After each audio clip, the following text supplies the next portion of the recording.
What's going on, guys? This is Ryan with the RK Outpost, and this is going to be a complete and total disaster. This morning, a big exclusive article dropped for Amazon's Lord of the Rings series, The Rings of Power. And since that moment, since we got a couple details about the plot, but much more discussion about diversity and representation, and including some new incredible pictures of the cast members, of some of the new characters for this series, people haven't been able to stop talking. The internet has been on fire because people are looking at this and saying, not only did you take a couple liberties here and there with Tolkien's work, you have absolutely utterly bastardized it and destroyed it to make it represent what you want it to represent. The creators of this show have done that, and they were pretty much straight up about it. Look at one of the quotes from this article. We're going to go over a ton of stuff, guys, because already they're attacking the fans. Already they're coming after the fans, as well as the mainstream media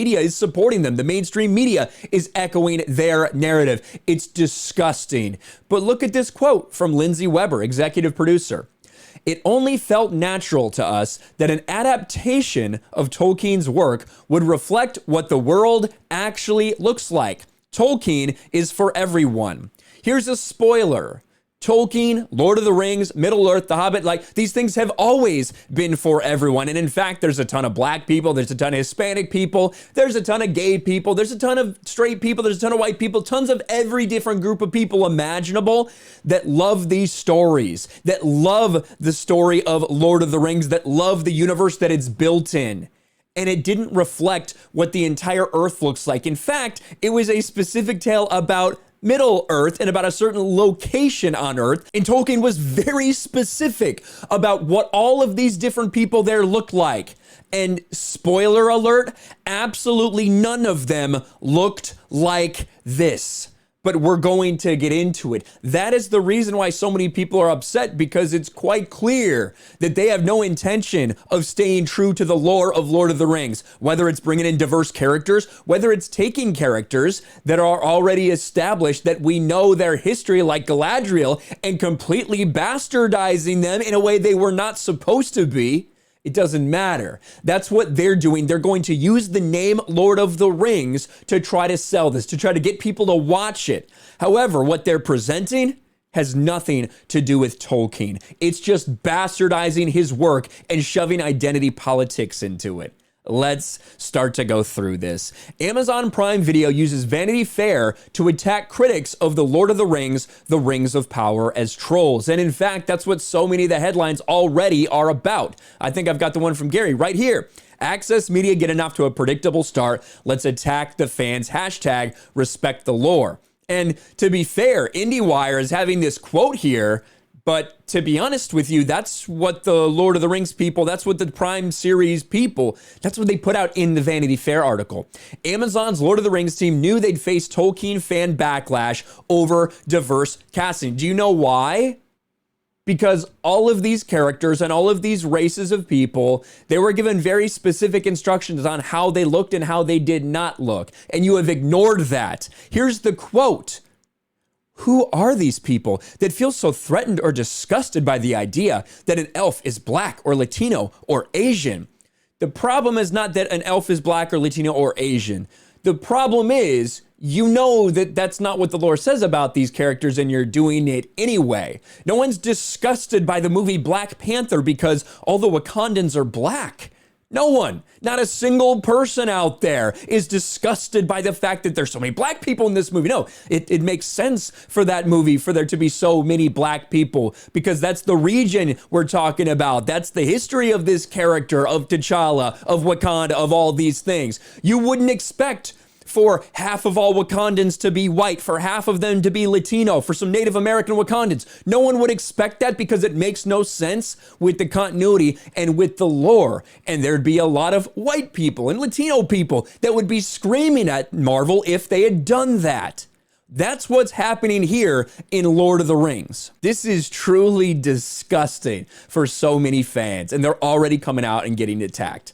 As is expected in the modern era of woke Hollywood, Prime Video's The Lord of the Rings Rings of Power executive producer explained in a puff piece that the show altered and race swapped multiple characters in order to reflect what the world actually looks like. Because there's something wrong with what Tolkien did and the way he described everything, isn't there? This is a fantasy world, but it has some basis in what the story that he wanted to tell. And they are destroying all of that with this series, and they're bragging about it.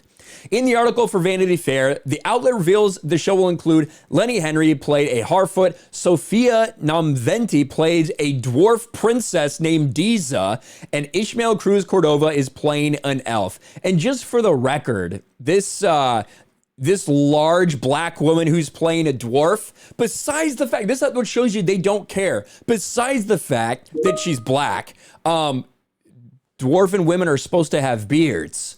Mentioned multiple times in Tolkien's work. They're supposed to have beards. Why didn't you give this person a beard? You don't want to represent bearded dwarves? You don't care about the fucking lore. You just want to shove a black woman in there. That's what's going on. It's plain as day for anyone to see. But let's continue. Weber explained these casting choices, stating, "It only felt natural to us that an adaptation of Tolkien's work would reflect what the world actually looks like. Tolkien is for everyone. His story is about his fictional races doing their best work when they leave the isolation of their own cultures and come together. Evidently, that story wasn't enough for you. You decided you need to change those cultures into something that they never were. Change Tolkien's work into something that it's not. One would think when adapting a piece of fiction as a storied history, one might think it would have been natural to reflect what Tolkien actually wrote rather than what the world actually looks like. Why would Amazon even want to adapt Tolkien if they didn't want to actually reflect what he wrote? And that is the perfect question. Look all over right now. Just some guy is clapping back at this fucking idiot who's trying to say there were black dwarves. Wrong. Tolkien based the dwarves on, I don't even know how to pronounce that name, the Catalog of Dwarves from the Poetic Edda. None of the dwarves in his book are described as having anything remotely close to African features. This is coming from a black man, but a black man who's actually a fan of Tolkien, not just a pretend fan that's jumping on a bandwagon for this. You see Slash Film tweeting out, "Oh, shame. It seems racist won't be able to watch the new Lord of the Rings TV show." Already, Peter Scaretta in the filth that is Slash Film, I don't know if he tweets this or somebody else tweeted it, but they're already attacking the fans. Not a surprise there. Corin put this out. Quite the reimagining coming our way. And in fact, yes, you have the black dwarf. You have the black Don Lemon looking elf right here, who we're going to learn a little bit more about. And of course, this is hilarious. You actually can't make this up. You can't make this up. So here you have Bronwyn, played by that actress, with her forbidden love, Arendir, played by Ishmael Cruz Cordova, in this village. So you have a light-skinned woman. I don't know her descent. I could not tell you. I think she might be white, but I don't know. Who knows? This is a new Lord of the Rings. As later described, a single mother having a forbidden relationship with a black elf. Very, very progressive. I guess maybe it does truly reflect the world we live in, doesn't it? Hitting a little too close to home there for some, I'm sure. Gary, another tweet. Ring of Power showrunners J.D. Payne and Patrick McKay. They apparently had a significant champion in J.J. Abrams, who knew them from their writing on a Star Trek movie and reportedly sang their praises. That is basically the kiss of death, as Gary describes. And you know, the entire article's right here. They go through, they show a lot of character images, a lot of diversity, a lot of representation, like we talked about. Oh, we got to show Galadriel. A Galadriel who is in like war armor. This makes zero sense with a braid, because now she's a strong, powerful woman. They had to fix this character that was an incredible character. Now you're trying to make her some kind of warrior, basically. Galadriel, warrior princess. I guess that's what they're going to go for, because she has to be wearing armor, got her hair braided, all of this stuff. And of course, the OneRing.net already going after fans. Homophobia, racism, and misogyny have no place in Lord of the Rings fandom. 20 years ago, they claimed Ian McKellen's gay Gandalf would ruin Tolkien's Catholic legacy. Sounded stupid then and still does. Same types of people making ignorant comments now get a swift block and ban. These people are woke as fuck. They're terrible. They're horrific people at the OneRing.net. They did go protected. They blocked a bunch of people a long time ago. They're coming back now to try to promote this stuff. I have never in my life heard someone who's a fan of the Lord of the Rings talk about Ian McKellen being gay as some sort of negative. Ever. In my entire fucking life. Not once has that happened. But these people continue to lie and play the victim. We're going to see. Again, they spent time in this Vanity Fair article talking about trolls. Right? Saying there were a lot of trolls out there that don't like our diversity and representation. That's all we know about this. That's the entire way it's been promoted, is by diversity and representation. When you actually dig into what they're doing with the story, by the way, they're bastardizing that too. They're taking things that happened thousands of years apart and slamming them all together to do this series. They are destroying Tolkien's legacy. Kind of like we always knew they would, I suppose. Kind of like we always knew they would. And it's sad, it's pathetic, but that's just the new normal. That's what everyone should have expected from this.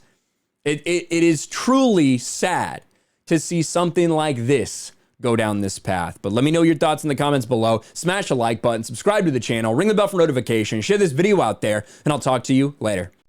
Thanks for watching, everyone. And a huge shout out to my patrons. I appreciate you guys so much. Want to follow me on Twitter or Instagram? Check out the description below. You'll find links to my P.O. box and my Patreon as well. And I'll talk to you guys later.